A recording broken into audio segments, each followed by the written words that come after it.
second agency issue that I wanted to talk about is the Consumer Financial Protection Bureau, the CFPB. This is a new agency that was established 2 or 3 years ago by the Dodd-Frank legislation that is supposed to be protecting consumers in financial transactions. What the agency has done, though, and I've talked about this a lot, is it's starting now to collect information on all Americans relating to their credit card transactions. In a hearing we had yesterday with the head of the agency, he admitted to me that they're seeking to obtain 90%, and I don't know why they don't ultimately push that up to 100%, of all of the credit card transactions in America, all of the accounts, all of the information from all of the accounts in America.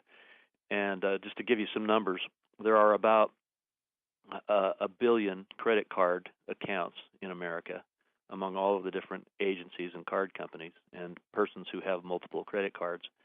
And that would mean they're going to be collecting data on about 900 million of those accounts.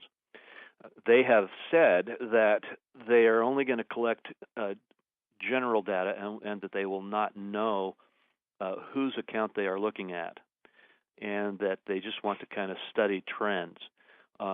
We've been very suspicious about that, and I've actually called for a GAO study. But yesterday in the hearing, I brought up with them the fact that they have now admitted, as they have moved into studying mortgages with the Federal Housing Finance Agency, that they are, in fact, looking at personal identifying factors, things like name, address, social security number, religion, although they stated yesterday in the hearing that they won't find out what the religion is. We'll have to maybe trust them on that, according to them.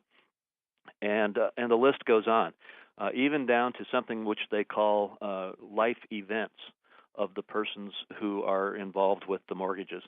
So now we have the CFPB studying credit card transactions and mortgage transactions, and I won't be surprised to see them expanded into other banking transactions like student loans or maybe even just savings accounts.